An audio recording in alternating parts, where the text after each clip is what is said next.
நமஸ்காரம். நம்முடைய பாரத பூமி பழம்பெரும் பூமின்னு கொண்டாடுகிறோம். அதை சொல்லும்போது ரசிக்கிறோம். ஆனால் அந்த பழமையில் இருக்கும் பெருமையை நாம் தெரிந்து கொண்டிருக்கிறோமோ?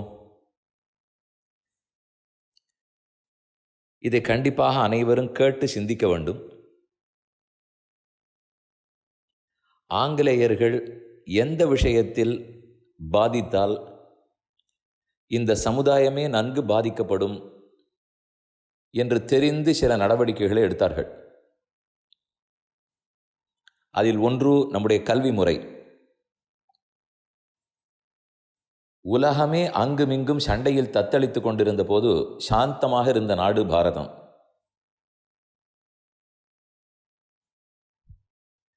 இன்றைக்கு எங்கேயாவது வேதத்தில் உள்ள கணிதம் அல்லது புராணங்களில் சொல்லப்பட்டுள்ள விஞ்ஞானம்,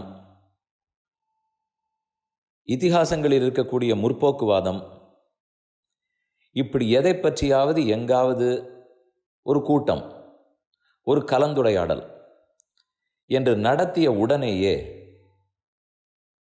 இதென்ன அறிவியலிலே 50 வருஷம் இந்தியா பின்னோக்கி சென்று விட்டதா, இதென்ன பத்தாம் பசலித்தனம், முட்டாள்தனம் என்றெல்லாம் எல்லா மூலைகளிலிருந்தும் சத்தம். இது நன்கு திட்டமிட்டு செய்யப்படுவது. ஒவ்வொரு நூலையும் எடுத்து பார்த்தால் அவ்வளவு அறிவியல் பூர்வமாக உள்ளது. அதை வேண்டுமென்றே மறைத்தனர் வெளிநாட்டுக்காரர்கள். ஆனால் சுதந்திரம் பெற்ற பிற்பாடும் அதன் பாதிப்பு மாறாமல் அப்படியே அடக்கி அடக்கி நம்முடைய பெருமகள் நம் அடுத்த சந்ததிக்கு தெரியாமலே புத்தகங்கள் வெளியிடப்பட்டுள்ளன. அது வானசாஸ்திரமாக இருக்கட்டும், ஜோதிஷமாக இருக்கட்டும், அர்த்த சாஸ்திரம் பொருளாதாரமாக இருக்கட்டும், அத்தனையிலையும் நிஜமாகவே நம்முடைய பண்டைய நூல்கள் உயர்ந்தவை. யார் அதை படித்து பார்த்துவிடப் போகிறார்கள் என்கிற தைரியத்திலேயே அதில் ஏதுமில்லை, பத்தாம் பசலி, முட்டாள்தனம் என்று திரும்ப திரும்ப பேசி வருகின்றனர். இதுக்கு ஒரே வழி, அந்த புத்தகங்களில் என்ன இருக்கிறது என்பதை நான் தெரிந்து கொள்வதுதான். ஒரு உதாரணத்துக்கு சொல்லுகிறேன்.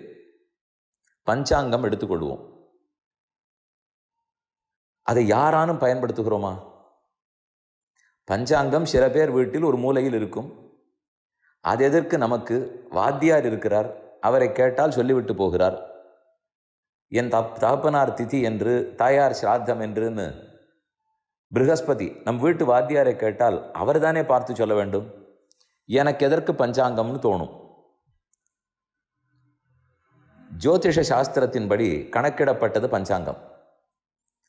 அதில் இருக்கிற கணக்கும் அறிவியலும் அவ்வளவு துல்லியமானவை. இங்கிலீஷ் கேலண்டர்னு பார்க்குறோம், கிரிகோரியன் கேலண்டர்னு அதுக்கு இப்போ பேர். அதெல்லாம் 1752 வந்தவை. அதற்கு முன்னால் பிரிட்டிஷார்களே அதை ஒற்றுக்கொள்ளவில்லை. அந்த கேலண்டர் 200 ஆண்டுகள் கழித்துத்தான் அவர்களே ஏற்றுக்கொண்டனர். அவர்கள் ஏற்றுக்கொண்ட பிற்பாடு நம் நாட்டில் அது நடைமுறைப்படுத்தப்பட்டது. அதற்கு முன்னால் இந்த இங்கிலீஷ் கேலண்டரே நம்மிடத்தில் கிடையாது. பஞ்சாங்கம் தான் வச்சிருந்தோம். அது எவ்வளவு துல்லியமாக இருக்கும் தெரியுமா? திதி பிரதமை, த்விதீயை, திருத்தீயை என்று திதி வைத்திருக்கிறோம். அந்த திதி என்பது என்ன? அதுதான் சூரியனுக்கும் சந்திரனுக்கும் இருக்கிற கோணம், ஆங்கிள். நாம் இப்போ பூமியில் இருக்கிறோம். நேர சூரிய அஸ்தமனத்தின் போது மேற்கே பாருங்கள், சூரியன் இருப்பார். நமக்கும் சூரியனுக்கு நடுவில் சந்திரன் இருப்பார். அவர் ஒரே நேர்கோட்டில் இருந்தார் என்றால் 180 டிகிரிஸ் நேர்கோடு அதில் இருந்தால் அன்றுதான் அமாவாசைன்னு சொல்லுகிறோம். அடுத்த நாள் மீண்டும் மேற்கு பக்கம் அதே சூரிய அஸ்தமனத்தின் போது பாருங்கள், சந்திரன் அந்த நேர்கோட்டிலிருந்து சற்றே மேல் நோக்கி போயிருப்பார். அது 13.2 டிகிரி. ஒரு நாள் ஒரு திதி முடிந்து விட்டதென்னால் 13.2 டிகிரிஸ் அவர் தாண்டி விடுவார். த்விதீயை 26.4 டிகிரிஸ், திருத்தீயை 39 பாயிண்ட் என்ன உண்டோ 13.2 × 3. அதைப்போல் துல்லியமாக போய் 15 நாட்கள் தாண்டி ஒரு பட்சம், ஒரு ஃபோர்ட்நைட், 15 × 13 போட்டுக்குங்க, 180 டிகிரி, சரியா எதிர்ப்புறத்துக்கு சென்று விடுவார். அப்படின்னா இப்போ நடுவில் பூமி, கிழக்கு பக்கத்தில் சந்திரன், மேற்கு பக்கத்தில் சூரியன். அப்படி தான் சூரிய அஸ்தமனத்தின் போது இருக்கும். அன்றுதான் பௌர்ணமின்னு சொல்லுகிறோம். அப்போ முதல் நாள் ஒரே நேர்கோட்டில் இருந்தபோது அமாவாசை. அமா என்றால் அருகில். சூரியனும் சந்திரனும் அருகருகில் நேர்கோட்டில் உள்ளார்களே. அப்போ புராணங்கள் அமாவாஸ்யான்னு சொல்லுகிறது. அமா என்றால் நேரே, அருகில். அதே போலத்தான் கண்ணால் இருக்கிறார்கள். அதைத்தான் பஞ்சாங்கம் சொல்லுகிறது அமாவாசை என்று. டிகிரி சுத்தமாக பஞ்சாங்கத்தில் போடப்பட்டிருக்கும். அதே 180 டிகிரி வந்த பிற்பாடு அன்று பௌர்ணமி ஆகிவிடுகிறது. அப்போ தெளிவாகத்தானே இருக்கு. அதைத்தான் திதின்னு போடுகிறோம். உஜ்ஜைன் இடம் கேள்விப்பட்டிருப்பீர்கள். அது டிராபிக் ஆஃப் கேன்சர், கடகரேகைன்னு சொல்லுகிறோமே. அதாவது ஈக்குவேட்டர்லேருந்து 23.5 டிகிரி வடக்கே அங்குதான் உஜ்ஜைன் உள்ளது. விக்ரமாதித்த மகாராஜா அங்கு வந்து அமர்ந்துதான் நீண்ட ஆராய்ச்சிகளை செய்வார். ஏன்? வடக்கு நோக்கி பிரயாணம், அதாவது சூரியன் வடக்கே போகிறா போல இருக்கும். அது டிராபிக் ஆஃப் கேன்சர் வரைக்கும் வருவார், திரும்பி விடுவார். அவர் நகரமாட்டார். ஆனால் பூமியின் சுழற்சியால் அப்படி தெரிகிறது. அந்த இடத்துல திரும்பிடுறபடியால் அங்கிருந்து ராசிகள், நட்சத்திர கூட்டங்கள் எல்லாம் தெளிவாக தெரியும். அதற்காகத்தான் விக்ரமாதித்தர் அங்கே போய் அமர்வார். அவருடைய கொள்ளு பேரனுக்கு ஷாலிவாகனன்னு பேர். இவர்கள் பேரிலே ஆண்டுகளே உண்டு. விக்ரம் சம்பத், ஷாலிவாகன சகாப்தம் என்றெல்லாம் பேரே வச்சிருக்கோம். அந்த அளவுக்கு பெருமை. அப்படி வடக்கு நோக்கி சூரியன் போகும்போது 187 நாட்கள் இருப்பார். அப்படின்னா ஒரு வருஷத்துக்கு 365.25 நாள். அதை பிரித்தால் 182.5 வர வேண்டும். ஆனால் அப்படி இருக்காது. வடக்கு புறம் போகும்போது 187 நாட்களும், தெற்கே போகும்போது 178.25 நாளும் இருப்பார். அதை அப்படியே துல்லியமாக பஞ்சாங்கத்தில் பார்த்தால் சித்திரை, வைகாசி, ஆனி, ஆடி, ஆவணி, புரட்டாசி இந்த 6 மாதங்களை கூட்டினால் தமிழ் தேதிப்படிக்கு 187 நாட்கள் வரும். அதே ஐப்பசி, கார்த்திகை, மார்கழி, தை, மாசி, பங்குனி இந்த 6ஐயும் கூட்டினால் பாக்கி இருக்கக்கூடிய 178 நாட்கள் வரும். நான் சொல்றது தமிழ் பஞ்சாங்கத்தில்.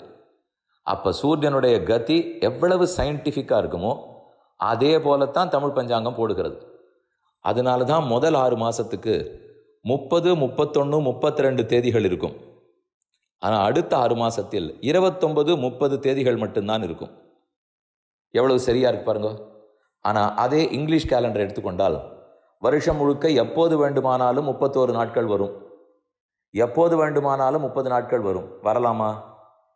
இந்த பக்கம் இருக்கும்போது 187, அந்த பக்கம் இருக்கும்போது 178 இருக்க வேண்டும். ஆனால் அப்படி காணப்படவில்லை. அன்றிலிருந்தே இதிலே துல்லியமாக நம் முன்னோர்கள் கணித்திருக்கிறார்கள். வராகமிகிரர் சூத்திரங்களை எழுதி வைத்தார். அதைத்தான் வாக்கியம்னு சொல்கிறோம். வாக்கிய பஞ்சாங்கம்னு சொல்லுகிறோமே. வாக்கியமா ஃபார்முலா, அதை வைத்து கொண்டு தான் எல்லா கணக்கும் போடுகிறார்கள். அதே போல திருக் கணிதம், திருக்குன்னா பார்த்தல், கண்ணுக்கு நேரே சூரியன், சந்திரன், கிரகங்கள் அனைத்தையும் பார்த்து கணிதம் கணக்கு போட்டார்கள். அப்போ திருக்கு பார்வை, கணிதம் கணக்கு, பார்த்தே போட்ட கணக்கு. அதான் திருக்கணித பஞ்சாங்கம்னு சொல்கிறோம். ஆக வாக்கியமோ திருக்கணிதமோ பஞ்சாங்கத்தில் இருக்கிற அத்தனையுமே அவ்வளவு சயின்டிஃபிக். எதுவுமே சூரியனுடைய கதி, சந்திரனுடைய கதி, சயின்ஸ் என்ன சொல்கிறதோ அதன்படிக்கு ஒவ்வொரு பக்கத்துலையும் நீங்கள் பார்க்கலாம். இது எத்தனை நேரம் வேணால் நான் உபன்யாசம் பண்ணிட்டு இருக்கலாம், நீங்களும் புரிஞ்சுப்பீள். ஆனால் இப்போ நான் சொல்ல வந்தது இவை அத்தனையும் ஏன் நம் பாட புத்தகத்தில் இல்லை? நம் பஞ்சாங்கத்தில் சொல்லப்பட்ட திதி, வாரம், நட்சத்திரம், சந்திரன், சூரியன், கதி, அமாவாசை, பௌர்ணமி இத்தனையும் சயின்ஸோட அப்படியே தான் இருக்கிறது. ஒன்றுமே வேறுபாடில்லை. ஆனால் ஆங்கிலேயர்கள் நமக்கு அது வந்து கொடுத்தது 1752. ஆனால் நாம் இந்த பஞ்சாங்கம் வச்சுருக்கிறது எத்தனையோ 1000 ஆண்டுகளாக. அப்போ எல்லாருக்கும் முன்னாடியிலேருந்து நமக்கு இந்த சயின்ஸ் எப்படி தெரிஞ்சுது? அதை நம்ம சயின்ஸ்னு சொல்லணுங்கிற அவசியம் இல்லை. நாம் ஜோதிஷம்னு சொன்னோம், அப்படி சொன்னதேவா தப்பு இல்லையே. அதை சயின்ஸ்னு சொல்லி அதை நான் சொன்னா தான் கரெக்டுன்னு யார் சொன்னார்கள்? தேவையில்லை. நாம் ஜோதிஷம்னு பேர் வைத்தோம். இன்று இருக்கக்கூடிய சயின்டிஸ்ட் ஆம் அது சயின்ஸ்னு சொன்னார்கள். 2 பேருக்கும் ஒரு பூசலும் இல்லையே. பின் எதற்கு அதை மறைக்க வேண்டும்? பஞ்சாங்கத்தில் சயின்ஸ் இருக்கிறது, அர்த்த சாஸ்திரத்தில் சயின்ஸ் இருக்கிறதுன்னு சொன்னால் அதுக்கு எதற்காக கூக்குரல்? அவசியமே இல்லை. இந்த உண்மைகளை பற்றி நாம தான் நன்கு ஆராய்ந்து நாமும் புரிந்து கொண்டு நம்ம அடுத்த சந்ததியினருக்கு சொல்ல வேண்டும்.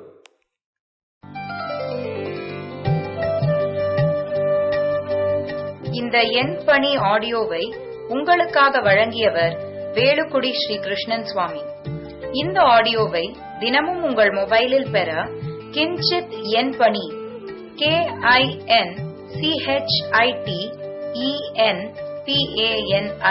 என்ற ஆப்பை கூகுள் பிளே ஸ்டோரிலோ அல்லது ஆப்பிள் ஐஸ்டோரிலோ டவுன்லோட் செய்து கொள்ளவும்.